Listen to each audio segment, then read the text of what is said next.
민주당은 지금 지방선거 준비에 속도를 내는 모양새입니다. 민주당 공천관리위원회가요, 우상호 전 정무수석을 강원지사 후보로 단수 공천했습니다. 오영훈 제주지사의 하위 20% 평가 이의 신청은 기각했다고 밝혔습니다. 내용 잠깐 듣겠습니다. 더불어민주당 중앙당 공천관리위원회는 후보자의 역량과 국정 철학에 대한 이해, 미래 비전을 종합적으로 심사한 결과 우상호 후보를 강원특별자치도지사 후보로 단수 선정하였습니다. 오영훈 제주도지사가 이의 신청했고 그 부분에 대해서 저희들이 공천관리위원회에서 판단을 했습니다. 당규 제10호 제74조에 근거해서 후보자의 소명과 함께 검증을 하고 심사를 했습니다만 이의가 없다고 판단해서 기각 처분을 했다는 말씀을 드리겠고요.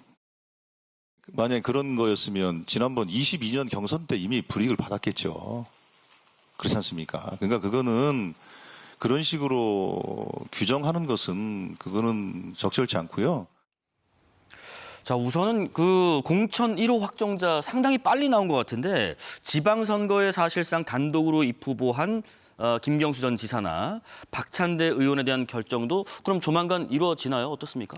지금 오늘 저도 약간 공천심사 1차 결과 보고 깜짝 놀랐는데요.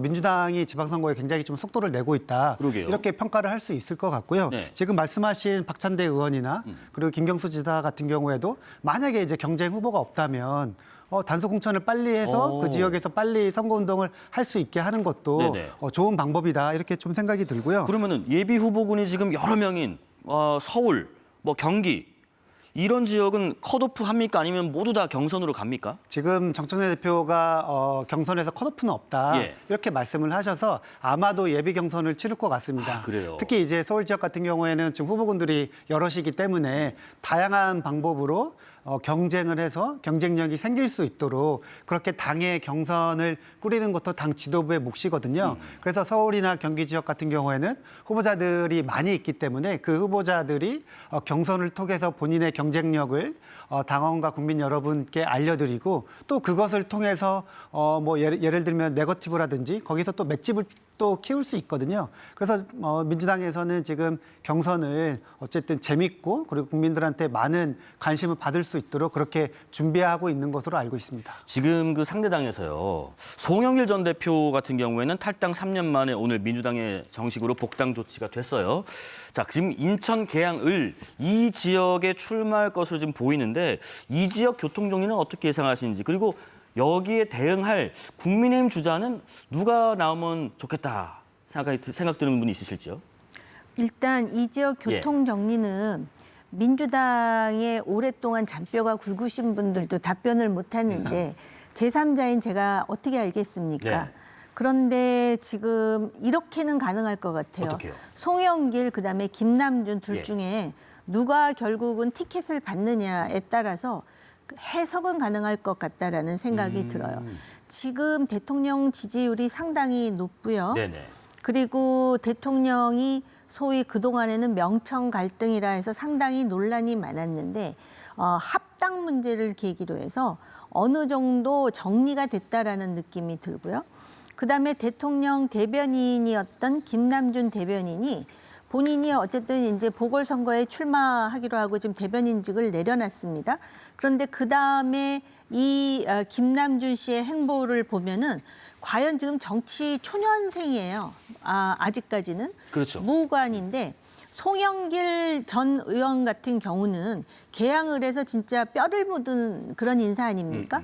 그런데다가 이재명 대통령에게 자기 지역구를 내어주고 정말 어떻게 보면 이해가 안 되는 서울시장 선거에 나와서 떨어질 줄 알고 나온 것 같은 그런 상황을 만들어서 민주당 인사들마저도 대통령이 송영길 전 의원에 대해서 많은 그런 부채의식이 있지 않을까 이런 생각을 했었고요. 네. 그래서 개항을은 아무래도 송영길 전 의원이 이번에 무죄로 나온 만큼 송영길 의원으로 교통정리가 되지 않을까 했는데 의외로 김남준 전 대변인이 상당히 지금 꼬장꼬장한 입장을 견지하고 있다 이거죠. 네. 그러다 보니까 많은 사람들이 이것도 저는 합리적인 생각이라고 보는데요.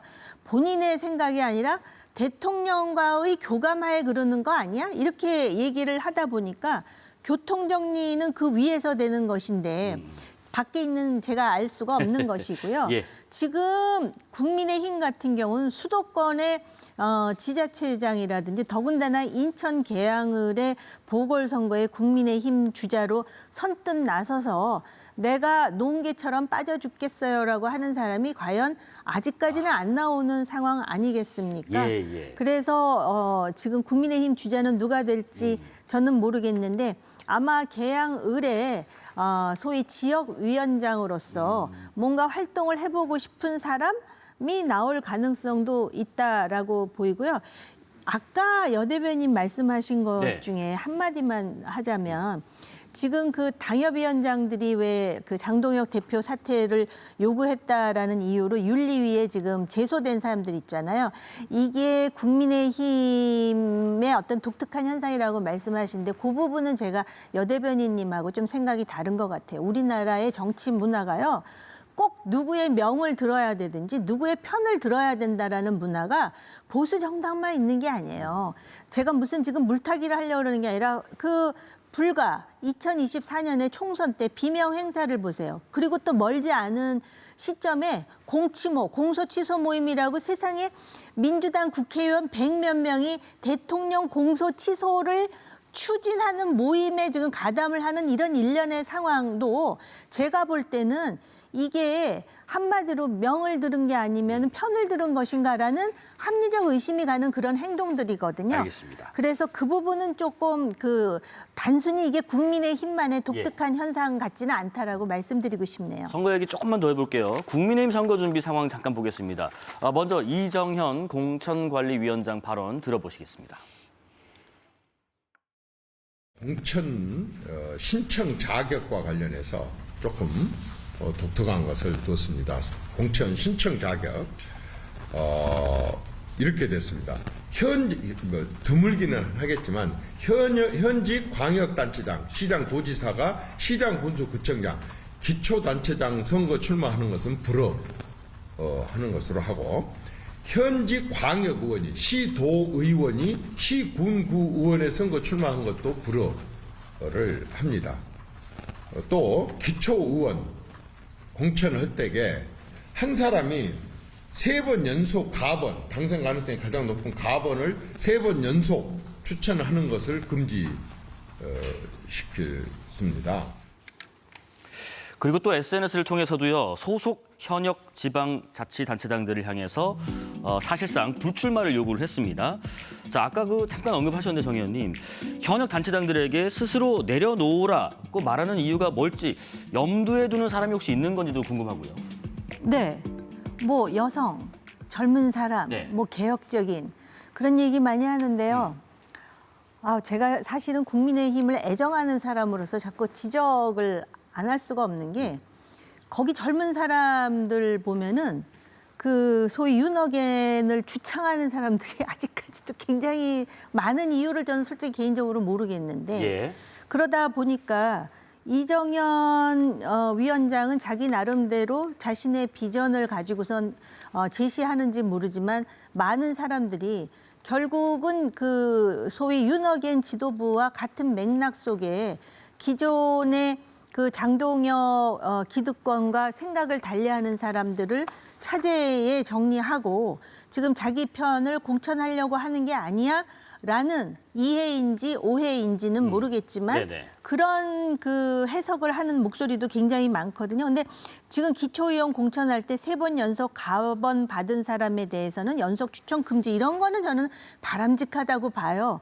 그런데 지금 광역단체장도 그렇고요. 기초단체장 중에 지금 그동안의 광역단체장으로서 기초단체장으로서 이러한 열악한 환경 속에서도 당선 가능성이 상당히 있고 경쟁력이 있고 또 그동안 단체장 역할을 잘 해왔으면 그 사람을 지금 내려놓으라고 할 시점인가 그거에 대해서는 상당히 교계가 갸우뚱해지는 것이죠. 예.